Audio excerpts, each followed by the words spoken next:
A paz tirou, queridos meus irmãos, para minha honra poder contar com vocês aqui no canal Descomplicando a Teologia. Para quem não me conhece, eu sou o pastor Giovanni Santos, pastor da Assembleia de Deus aqui do estado da Bahia e congrego na igreja em Teolândia, presidida pelo pastor-presidente, pastor Jonias, ao qual já manda a paz do Senhor em nome de Jesus. Estamos iniciando, irmãos, esse grande projeto com relação à Escola Bíblica Dominical, já estamos comentando alguns dias as revistas, já quero agradecer a todas as pessoas que já são inscritos no nosso canal, as pessoas que têm deixado mensagem, pessoas que têm feito perguntas, que Deus possa estar abençoando a todos. E se você é novo aqui no nosso canal, já peço a você, se inscreva no nosso canal, ative o sininho, deixe seu like, deixe sua pergunta, que é de suma importância para que o canal possa crescer e assim alcançar mais vidas para o reino do Senhor Jesus. Tá bom? Meu método, estarei comentando hoje a lição de número 10, o Senhor Jesus cura. Tá bom? A lição de adultos, já estamos pertinho de chegar ao final, a revista de adultos, o Senhor Jesus cura hoje. Tá bom? Então, estamos comentando ele com a revista de jovens e também a revista de adultos. Hoje, esse vídeo é da lição de adultos, mas amanhã já vai estar saindo também a lição de jovens. E minha intenção é estar ajudando todos os professores com alguns subsídios teológicos que venham ajudar a compreensão maior, tá bom? Eu normalmente não tenho o hábito de fazer a leitura total da Bíblia, total da revista, porque assim nós ganhamos um pouquinho mais de tempo. Eu vou estar lendo somente o tópico e aquilo que eu tiver de acrescentar, eu faço, tá bom? Vamos lá, mas sem conversa, vamos para a nossa aula. Sempre chama a atenção de vocês, observe sempre o tema. Não é à toa que tem um tema da revista, ele tem um tema. E esse tema já é para abrir toda a escola dominical, abrir as discussões. Por exemplo, né, por que será que o pastor Ezequiel Soares ele colocou o título, né? O Senhor Jesus. Sabe por quê? O Senhor Jesus cura. Porque quem cura é Jesus. Olha só, já é uma coisa super interessante. Tem muitas pessoas aí dizendo que tem um dom, e aonde quer que eles estejam, onde quer que eles vão, aonde quer que eles coloquem a mão, e as pessoas são curadas. Eu vou dizer a você que as pessoas podem ter o dom da cura, mas quem cura é Jesus Cristo de Nazaré. E ele cura segundo os propósitos dele. Então já chama atenção para destacar isso. Olha, o Senhor Jesus cura. Quem faz a cura, quem opera o milagre é Jesus. Deus pode usar qualquer uma pessoa para executar a sua vontade, mas a cura vem de nosso Senhor e Salvador, Jesus Cristo de Nazaré. E por que essa palavra hoje? Né? Por que não botou assim, né? Jesus cura. Amém. Nós já íamos entender. Até porque nós, da igreja, nós somos pentecostais, nós entendemos que a questão dos milagres de Cristo, a questão da atuação do Espírito Santo continua em atividade até hoje. Mas você sabia, tem muitas igrejas que não creem que Jesus tem poder de curar hoje? É isso aí. Tem uma igreja até, um pessoal que bate na porta do pessoal, que se você chamar para ele fazer oração para você ficar curado, oh meu Deus do céu, ele vai sair da sua casa imediatamente. É isso aí. Tem igrejas que não têm o hábito de orar para que possa receber a cura. Talvez porque desacredita que os milagres possam estar acontecendo nos dias atuais e pensam que os milagres aconteciam somente nos tempos bíblicos. Mas o comentarista deixou claro, quem cura é Jesus, mas ele trabalha também hoje. Esse milagre também ocorre agora. Basta você assim crer, basta assim você confiar. E já vou dizendo, se você está enfermo, se você está doente, viu? Que Deus possa lhe dar cura agora. Que você possa receber a cura, que você possa repreender este mal em nome de Jesus. Porque o milagre de Deus está destinado para a sua vida. O texto áureo nos chama a vossa atenção com relação ao seguinte, olha. É Ele que perdoa todas as tuas iniquidades e sara todas as tuas enfermidades. Esse versículo, irmãos, trouxe uma dor de cabeça tremenda para o povo na época. Porque o povo, né, já tinha um hábito, tinha um costume, né, já conhecia a história, sabia que Deus tinha levantado vários profetas, e esses profetas tinham realizado grandes milagres. Grandes milagres, os homens de Deus já tinham sido feitos. Mas quando agora acrescenta essa questão, que Jesus Cristo também, ele perdoa todas as tuas iniquidades. Quando o salmista, ele leva essa questão, que é ele que perdoa todas as tuas iniquidades, e isso se referindo acerca de Jesus, os fariseus, os líderes religiosos ficaram agora, isso não pode acontecer. Porque curar é normal, pode acontecer sim. Agora, perdoar pecado, só quem tem poder de perdoar pecado é Deus. Aí por isso que as lideranças, né? Por isso que os fariseus, os saduceus, por isso que os sacerdotes não aceitavam a pessoa de Jesus. Por isso eles logo diziam, olha, o que Jesus está fazendo só pode ter três opções. Na primeira opção, ele está fazendo mágica, ele está enganando as pessoas. Segundo, ele só pode estar fazendo isso sendo usado por Beelzebu, em outras palavras, pelo próprio diabo. Ou em terceiro, ele pode estar fazendo esses milagres por causa de Deus. Aí agora vem a resposta, né? Olha, mágica não pode ser, porque nós temos as testemunhas das pessoas. Nós conhecemos pessoas que eram cegas e hoje têm vista. Pessoas que eram paralíticos hoje estão caminhando. Então não tem como nós negarmos que está acontecendo realmente milagres por causa da vida deste homem chamado Jesus. Vamos para a segunda opção. Deus. Só pode ser Deus usando ele. Mas é agora que pode. Deus usa ele até que pode, mas perdoar pecado isso não pode. Porque só Deus tem essa permissão.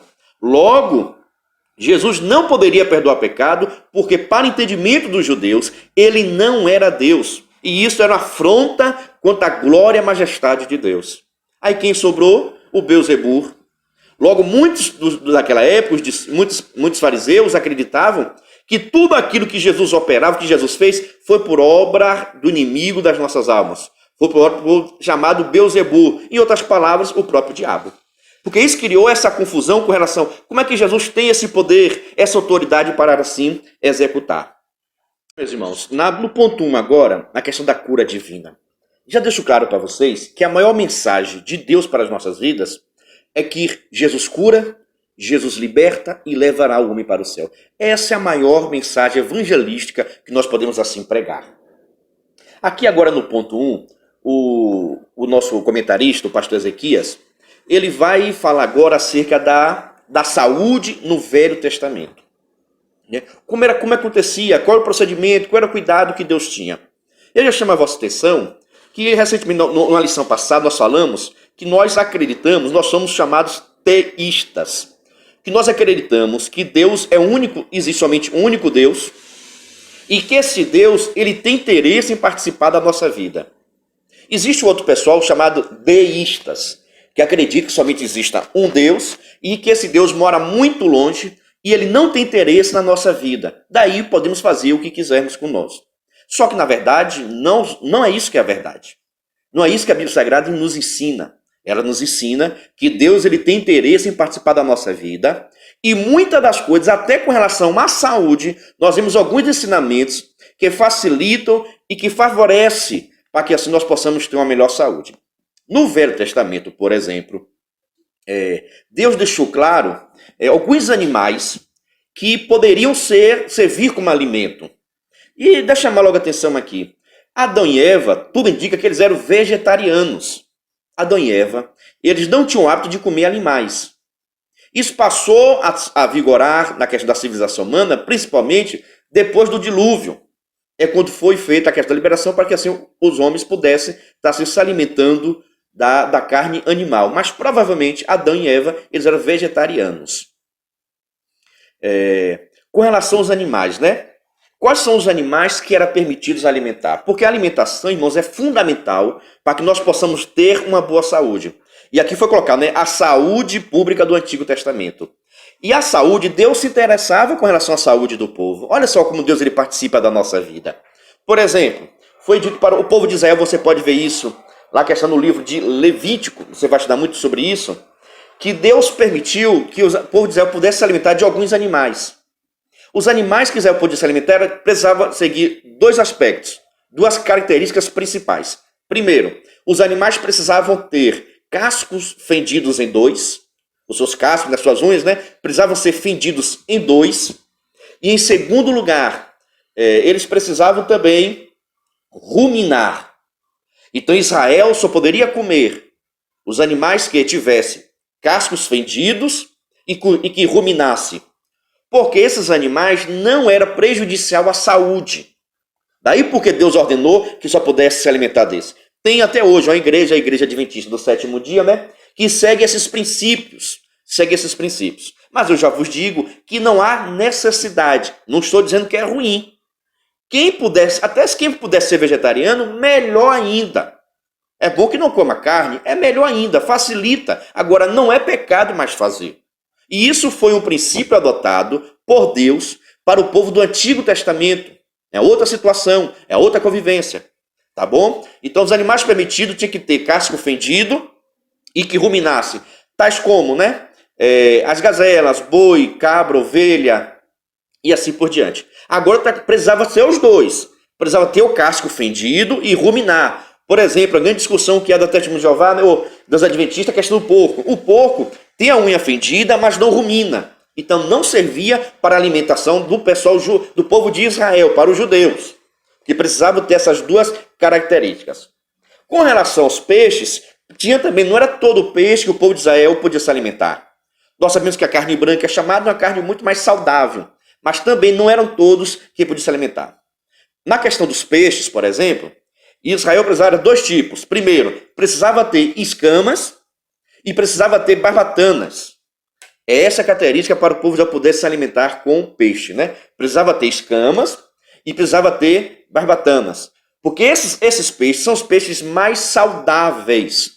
Porque os peixes que não têm escamas, por exemplo, ele vive mais no fundo do mar e acabam se alimentando de resto de outros peixes. Acabam se alimentando de resto de coisas que ficam lá debaixo do mar. Os peixes que têm escamas, barbatanas, eles ficam mais sobre a superfície. Acaba tendo alimentação mais saudável e, com isso, não prejudica a nossa saúde. São tais peixes, né? Por exemplo, peixes com escamas. O salmão, o pintado, o bacalhau, o atum, barbatana, tilápia, sardinha, tainha. Tudo isso eram os peixes que o povo de Israel poderia se alimentar. Pastor, e qual peixe que ele não comia, né? Os bagres não podia se alimentar e nem a lampreias também não podia se alimentar. Por que o senhor está falando disso? É porque isso aqui era a saúde do povo do Antigo Testamento. Eu acho necessário você passar para o povo, mas mostrar que esse cuidado que Deus tinha era por causa da saúde deles e não por causa da salvação. Se alimentar desse tipo de animais não garante a salvação e nem você perde a salvação por causa disso. Mas quem quiser ter uma saúde melhor, se seguir essas recomendações, com certeza a sua alimentação será melhor. Amém? A Bíblia Sagrada também, toda a Bíblia, nós podemos ver, primeira questão do livro de Provérbios, alguns ensinamentos que favorecem a nossa vida. Eu vejo Deus trabalhando em prol da nossa saúde. Por exemplo, né? A Bíblia Sagrada vai deixando assim claro nos seus livros que é muito interessante nós bebermos água. É importante a questão da luz solar. É importante um ar puro. Eita, para quem mora em cidade grande não é difícil, né, seguir isso, né? Na atualidade. A questão de exercícios físicos é necessário para que nós venhamos ter uma prática, uma vida saudável. Um equilíbrio alimentar, até porque comer demais é pecado. O que é isso? É Deus se interessando com a vida das pessoas. A questão também do descanso. Há uma necessidade do homem descansar para que assim possa ter as suas energias renovadas e confiar em Deus. Então, se você for ver, nós adoramos um Deus que ele tem preocupação com a nossa vida em todos os aspectos.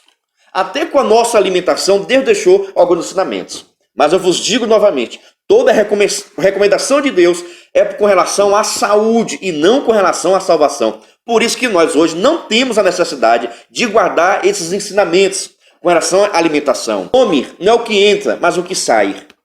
O que prejudica a vida do homem não é aquilo que se alimenta, né? É aquilo que ele sai, porque aquilo que sai está no seu coração. Então é isso que contamina o homem. Uma das coisas interessantes, irmãos, que eu estudando a gente pôde perceber é o seguinte: Deus tinha uma preocupação com o povo de Israel em tudo. Por isso que o povo de Israel tem a questão muito forte, a questão da cerimônia, de purificação, de limpeza. Porque tudo isso já era uma recomendação de Deus. Você lê aí na sua casa, viu também para casa da sua escola, Levítico capítulo 14, versículo 8, Levítico 15, versículo 7, e depois o 11 e o 12, e Levítico capítulo 5, versículo 2. Esses textos vão nos revelar o seguinte: Deus dando um conselho, aconselhando o povo de Israel, que quando alguém tocasse o animal morto, essa pessoa precisava passar por um processo de purificação. E hoje nós sabemos que isso pode causar algumas doenças.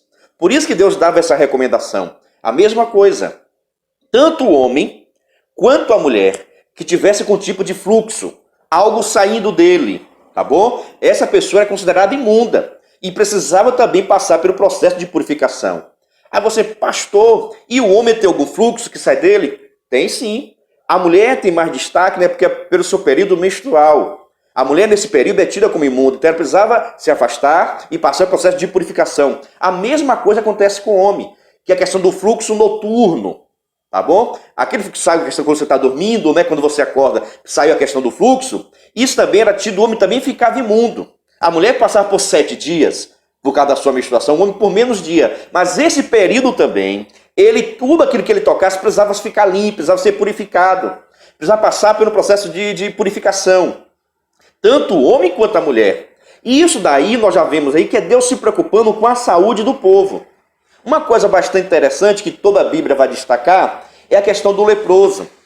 A pessoa que estava leprosa, ou que tinha os sintomas da lepra, precisava procurar o sacerdote da época, e lá o sacerdote ia verificar se era lepra ou não era lepra.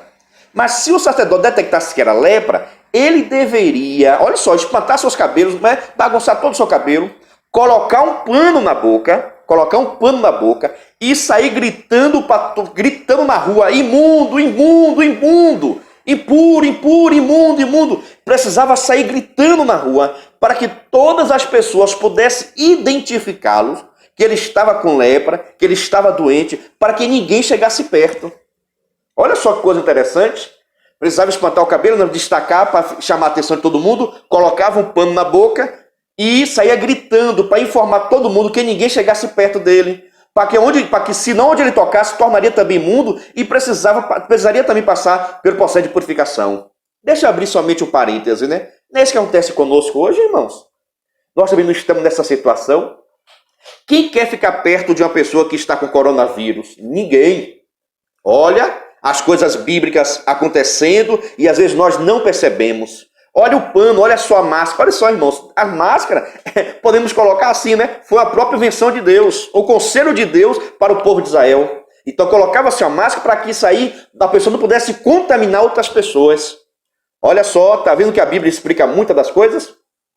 E todo esse processo nós podemos entender, irmãos, que era por causa da saúde. É isso que eu destaco. A alimentação era para que o povo pudesse ter saúde. Essa questão de purificação era para que o povo pudesse ter saúde. E não relação com salvação. Tem muitas igrejas que têm esse processo de purificação, esse processo de alimentação como algo necessário para ser salvo. Mas esses ensinamentos aí não tem nenhum princípio bíblico. Vamos lá? Deu para entender? Ficou alguma dúvida? Se ficou alguma dúvida, deixe seu comentário aí deixe seu comentário que eu vou estar lhe respondendo. E já peço a você, se você não é inscrito no canal, se inscreva no canal, ative o sininho, mande esse vídeo para mais pessoas, para mais professores, para que o conhecimento possa assim chegar a todos. Vamos lá agora para o nosso segundo ponto. O segundo ponto agora, a cura divina como parte da salvação. Destaco como é que o próprio Deus no Velho Testamento é conhecido como Jeová Rafá, o Senhor que cura, o Deus que cura, porque sempre foi o propósito de Deus. Amém? E essa cura não é somente a cura física, não. A cura espiritual também. A cura espiritual também. O profeta Isaías, irmãos, fez uma grande revelação. O próprio talvez não tinha nem conhecimento do que estava sendo dito, que ali era uma profecia referente ao Messias, que está escrita em Isaías capítulo 53. O próprio nome do profeta Isaías já nos revela algo muito importante, que é com relação à salvação em Cristo Jesus. Isaías significa o Senhor é a nossa salvação. Olha só, o nome Isaías significa o Senhor é a nossa salvação. Isaías 53 é conhecido no mundo teológico como o servo sofredor. É a profecia dele, né, conhecido aquele do texto, Isaías 53, como servo sofredor. Como aquele que estaria sofrendo em prol da salvação de todos para que pudesse trazer cura. E essa cura, não somente a cura física, mas também a cura espiritual. Porque o pecado na vida do homem serve como uma doença que leva à morte de muitas pessoas. O livro de Isaías, irmãos, é um livro que é tido como uma mini Bíblia Sagrada. Olha só, o livro de Isaías ela é tida como uma mini Bíblia Sagrada. Porque assim como a Bíblia Sagrada tem 66 livros, o livro de Isaías tem 63 capítulos. O Velho Testamento são cerca de 39 livros. Em Isaías também, os 39 livros referem-se às coisas do Antigo Testamento. E como o Novo tem 27 livros, os 27 últimos capítulos do livro de Isaías referem-se acerca de profecias acerca do Messias e acerca do novo céus e nova terra. E, assim como a Bíblia Sagrada termina com o livro de Apocalipse, que são as revelações, novos céus, nova terra, nova Jerusalém, os 2 últimos capítulos de Isaías também são livros proféticos que falam sobre novas terras, novo céu e acerca do milênio. Então, por isso que o livro de Isaías é tipo uma mini Bíblia, uma miniatura da Bíblia Sagrada. E o profeta Isaías declara a questão do senso profético, que Jesus Cristo estaria levando todas as nossas dores, todas as nossas aflições. Isso também no âmbito também espiritual. Porque quando fala que Jesus levou todas as nossas enfermidades, aí nos remete assim, gente, e por que tem pessoas doentes? Por que as pessoas morrem? Se Jesus já levou essas dores já levou sobre ele todas as suas dores. É porque principalmente as dores, as doenças inferiores, as doenças espirituais, Cristo Jesus já sanou elas todas. E a doença física também, Cristo já venceu. E é por isso que quando chegarmos no céu, não haverá mais dor, não haverá mais doença. A plenitude desse capítulo só vai se concretizar quando a igreja receber um corpo glorioso e glorificado. Aí sim, a doença não terá poder sobre o nosso corpo, porque Cristo Jesus já nos deu a vitória. Aleluia! Que coisa maravilhosa! É motivo de nós glorificarmos e exaltar o nome do Senhor Jesus. Então nós podemos ver, revista, vamos lá. Que Cristo ele tem interesse de estar curando, ele tem interesse de executar cura, ele tem interesse de trazer a salvação através de Cristo Jesus. As doenças, irmãos, vêm na vida das pessoas. Pastor, porque da onde vem, qual a origem da doença? A origem da doença é o pecado. O projeto de Deus não havia a projeção de doenças, mas por causa do pecado, o homem agora ficou sujeito à doença, ficou sujeito à morte, ficou sujeito às consequências disso. Para concluirmos a lição, eu destaco o seguinte: a palavra salvação, ela vem do hebraico yasha. E essa palavra yasha, ela foi dita a primeira vez na Bíblia Sagrada, no livro de Êxodo, capítulo 14, versículo 30, quando Deus salvou os filhos de Israel. Tá bom? E esse termo está ligado exatamente à cura, à libertação e à provisão. Olha só. Então, por isso que Cristo, ele na cruz do Calvário, ele conseguiu executar todas essas 3 obras. A cura, a libertação e a provisão. Por isso que eu quero lhe dizer, encerrando essa parte da lição, que Deus possa estar curando as nossas vidas. Se você tiver alguma ferida espiritual, que Deus esteja lhe curando. Se você tiver alguma enfermidade no seu corpo, que seja repreendido na autoridade do nome de Jesus. E que as bênçãos do Senhor estejam sobre a sua vida e sobre os seus familiares, para a glória do nome de Jesus. Encerro nesse momento já pedindo a você, se você gostou desse vídeo, se esse material foi útil para você, encaminhe para os seus amigos, para os professores da escola dominical, coloque no grupo da escola dominical para que dos professores, para que assim todos possam ter acesso a esse conhecimento e mais vida seja edificada para a glória do nome do Senhor Jesus. E quero destacar para você, quinta-feira, vamos estar com a live acerca da revista também de adultos, viu? Quarta-feira, uma live para tirar todas as suas dúvidas. Se alguma coisa que foi dito aqui, você ficou em dúvida, deixe sua pergunta ou participe comigo da live na quarta-feira que eu vou estar fazendo com relação à revista de adultos. E que Deus assim possa estar lhe abençoando em nome de Jesus. Vamos terminar no hebraico. Lehitraot. Até a próxima, em nome de Jesus.